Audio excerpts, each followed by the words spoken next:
Hey folks, Phil Davis, Ancestry Lands, AncestryLands.com. So this is my own private self-sufficient. So as you guys know, we are house hunting and looking to buy. So right now my wife's taking on the project of growing these tomatoes, as you can see here. And we have those in these little bags, if you will. I think they're like 15 gallon or whatever else, sort of like felt or kind of bags that you can grow it in. These are like, instead of regular plastic pots, you can use these pretty well. They're pretty good. Just when the soil comes in, it gets real heavy. Believe me, I had to go get the soil myself. So bigger problem is tomatoes, which are growing up very high, about 5'9", give or take, with a shoe or two.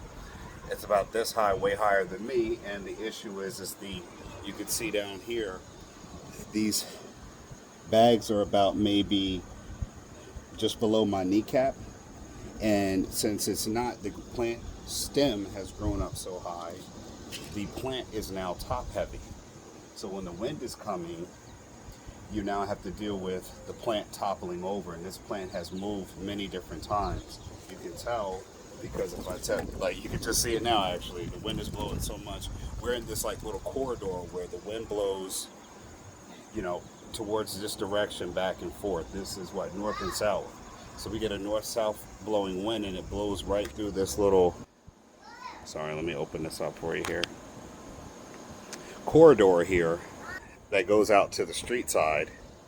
And it's nice and narrow enough for you to get any strong wind that you can. So the problem is these plants are top heavy. Now, I have a balcony here. What I've done is put some hooks into this top area here, using, not with nails, just using regular hook, like your little, the ones you hang pictures on. You get them from Walmart for a couple $.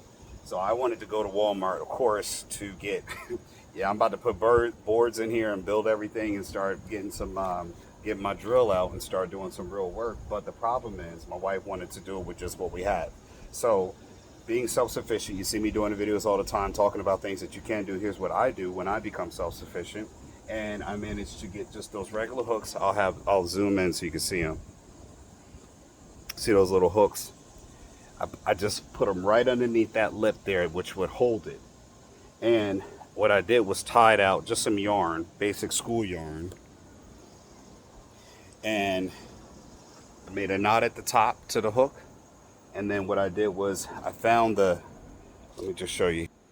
I found the bridge here where it wides off in the branch, also down here. And what I did was I just wound it around, because don't forget, these plants are vines. You can see it up here too. The vines, they go all the way to the top, and you can see they're hooked onto the hook. And it's just to give the plant some support. So it's a very inefficient way to, again, we live in an apartment. Never been a secret about that. I always said about I lived in an apartment for a few years since we moved from our townhouse in California. Moved out Pennsylvania.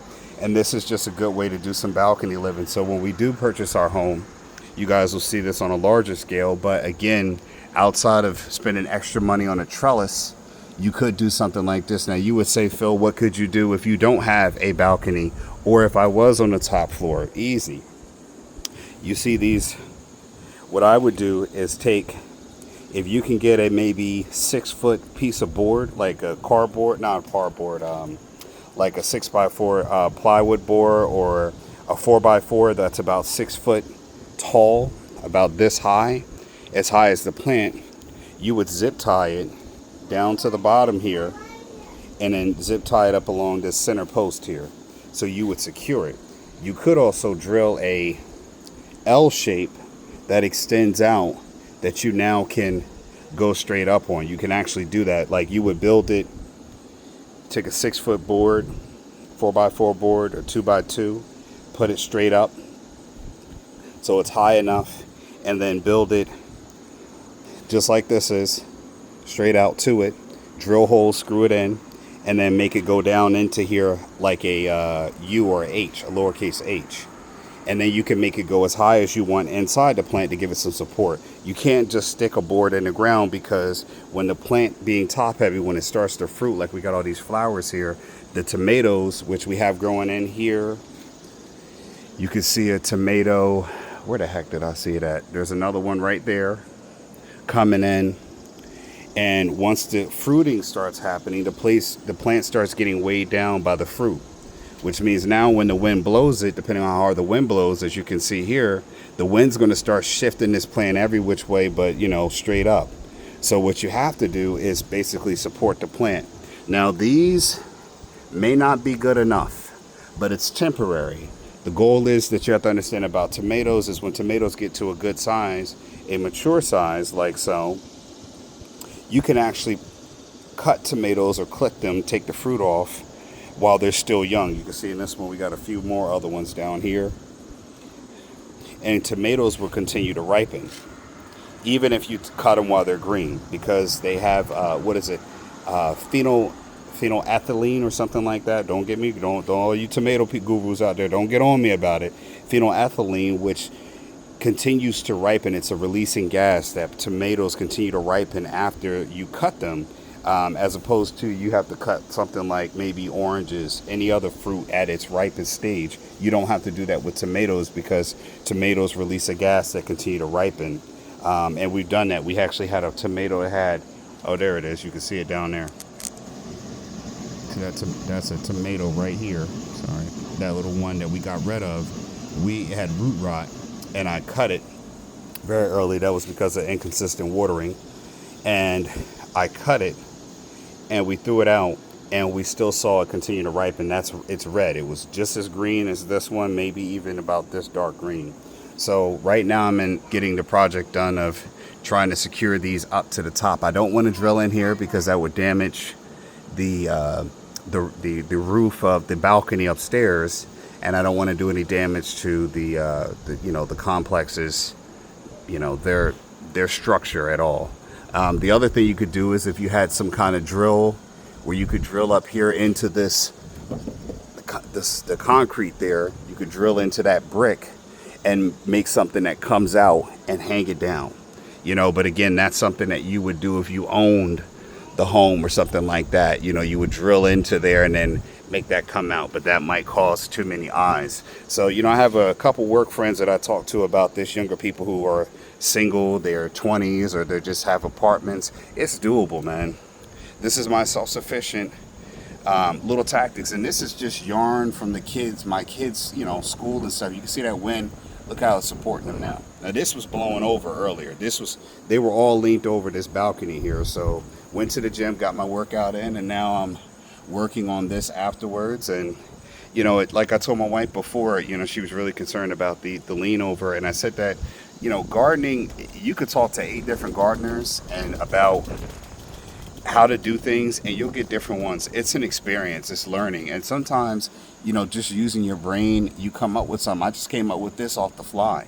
What I was really trying to do was take some zip ties and take the zip ties and feed them underneath this main line going underneath here, feed it underneath, and then zip tie it so it will be secure. So this bridge running through this main support line would be what the weight, the zip tie would secure it in there, and then I would string it up right to the loop of the zip line, and it would make it really secure, and it wouldn't move as much. But we'll see how this goes, and I'll give you guys some follow-up. So this is me showing you how to do it. I'm a guy who lives it, walks it, talks it. I've done community garden farming before, where I've grown tomatoes and broccoli on 20 by 20 micro plots, where I've been part of a community garden. So this is nothing new for me, man, dealing with tomatoes, watermelons, cucumbers. I've grown rows of broccolis using, the little water feeders where they blow up, they fill it with water and they spray out. And I mean, I've learned many things from my Hispanic, other agricultural people who taught me things along the way. And it's great to know. But I mean, again, it doesn't take a lot. And I've done videos before about how you can actually take the tomatoes. What I would do is try to take this one that's growing very high, strong stems. You can see it down here. It's got a good base, good thick stems and everything else like that. I would take those seeds and keep those seeds so you can regrow each year. And the good thing that is that I told my wife this too. You take your best tomato. If you eat a tomato and it's really juicy, really ripe, really sweet, take those seeds and keep those seeds from that one. Plant that next year. Then what you do is you take from those seeds the sweetest, ripest one.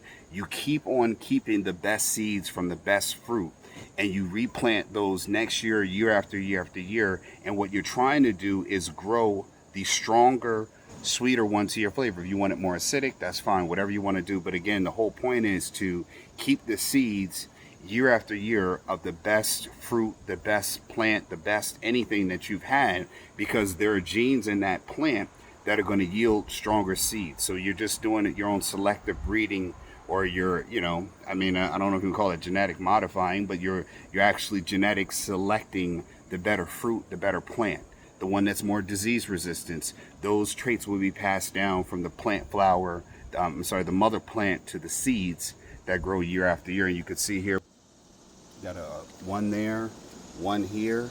And it's good because the corridor here, man, this wind corridor self-pollinates these plants. We don't have to do anything with this because it's so windy. It's because it's windy out. It's just every gust of wind gives us a nice funnel. If you don't have a lot of windy area, what you can do is just take a fan, one in here, and just put that and blow it right through the screen and blow it right on the fan, and do it early in the morning, and they will self-pollinate. You don't need a lot. You just need a gust of wind. So, and then my wife has her project. I've been very little on the assisting here. These are Italian peppers. You can see over here. We've got some nice Italian peppers growing in. Got 3 or 4 of them here. You got more coming in at the top of these flowers. So, and this is just a small thing, man. So this stuff gives me ideas, and don't be afraid to fail, afraid to try and fail, because a lot of times when you try things out, you learn more. You learn more than if you would have succeeded on the first idea and thought. But you can see going again. You see look at that pinwheel, how hard that thing's blowing, and this is holding up. So it's working so far, so good. Unless we get a tornado, or then probably it won't last. So let me finish this project up. Thanks guys for watching. And again, I just wanted to do this a little bit because we're in a transition point where we were in a bigger space, and I've done more, and I had access to community garden. I would have shown you all a lot of my own personal self-sufficient tips and things that I've done. But life's about transitions. We're in a different place, and we're in the process of purchasing a home sooner than later. Or a bigger space, but where we can do this at. So again, you don't need a lot of land. It's good to have land, but you don't need a lot of land to be able to do these things on. And remember that tomatoes are just like here. What I've done is I've twisted this around here to get this more support. That's all you need. All right. Ancestry Lands, make sure you stay and like, share, and subscribe, and I'll see you in the next one. Take care. Bye-bye.